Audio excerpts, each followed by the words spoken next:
हमें इस न्यूमेरिकल में हीलियम और लिथियम आयन की फर्स्ट बोर ऑर्बिट की एनर्जी और रेडियस को बताना है। RH हमें जूल में दे रखा है और बोर रेडियस A0 हमें पिकोमीटर में दे रखी है। हमारे पास ये 4 ऑप्शन हैं और इनमें से कोई एक ऑप्शन सही है। तो चलिए फिर समझते हैं। प्यारे बच्चों, न्यूमेरिकल बहुत ज्यादा आसान होते हैं, बस आपको 2 बातें याद रखनी है। एक तो आपको फॉर्मूला आना चाहिए कि भाई इस न्यूमेरिकल में कौन सा फॉर्मूला यूज करना है, और दूसरा आपसे कैलकुलेशन करनी आनी चाहिए।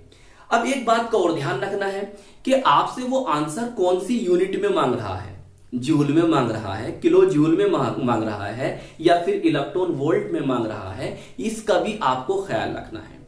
एंगस्ट्रॉम में रेडियस मांग रहा है, पिकोमीटर में रेडियस मांग रहा है।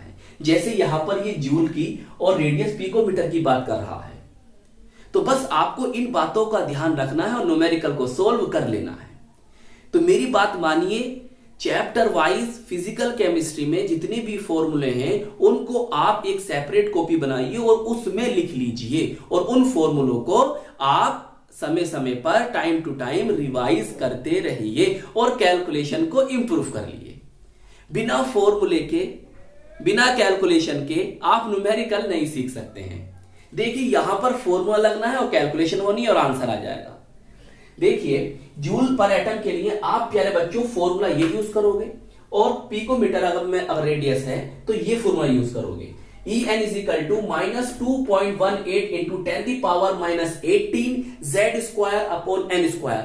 कॉपी निकालिए और मेरे साथ याद कीजिए क्या है। En is equal to -2.18 into 10 the power -18 z square upon n square, z square upon n square. सही, जूल में है। z क्या है, एटॉमिक नंबर है, और n क्या है, यहां पर नंबर ऑफ ऑर्बिट है। रेडियस की बात करेंगे, पिकोमीटर में है ये।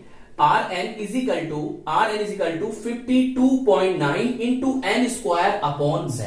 देखिए बस इन फॉर्मूले का यूज करना है और अपने आंसर तक आपको पहुंच जाना है।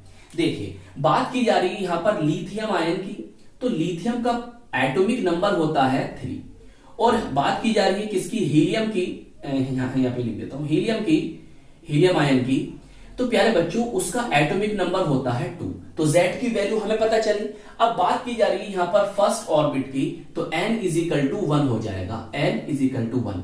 Z आपको पता चल गया, n भी आपको पता चल गया, बस आप आसानी से इस फॉर्मूले में रखेंगे और आंसर को कैलकुलेट कर लेंगे। चलिए लिथियम की बात करते हैं, तो यहां पर क्या रखोगे प्यारे बच्चों, यहां पर रखोगे आप 3, तो 3 का स्क्वायर कितना होता है, 9 होता है, और यहां रखोगे 1, तो 1 का स्क्वायर 1 रहेगा। तो आप क्या करोगे, 9 से इसकी जब मल्टीप्लाई करोगे तो आपको आंसर इतना मिलेगा। अब देखिए ये वाले फॉर्मूले की बात करते हैं रेडियस के लिए, तो यहां पर आपको 1 रखना है, तो आपने 1 रखा तो 1 का स्क्वायर 1 ही होता है, और एटॉमिक नंबर लिथियम का कितना होता है, 3 होता है। यहां पर 3 रखोगे, डिवाइड करोगे, कितना आ जाएगा, 17.6 पिकोमीटर। देखिए आप केवल लिथियम की वैल्यूज को कैलकुलेट करके आंसर बता सकते हैं।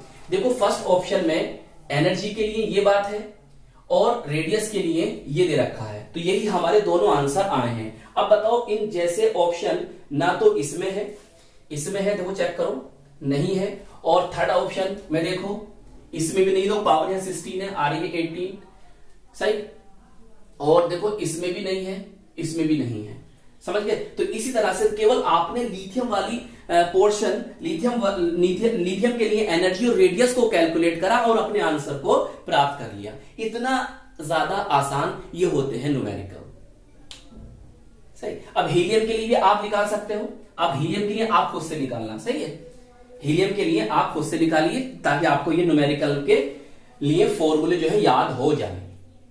चलिए नोट कर लीजिए। तो प्यारे बच्चों इस टाइप की वीडियोस के लिए आप हमारे चैनल को सब्सक्राइब कीजिएगा, इस वीडियो को लाइक कीजिएगा, शेयर कीजिएगा, और हम मिलेंगे आपको इसकी नेक्स्ट वीडियो में। जय हिंद, जय भारत।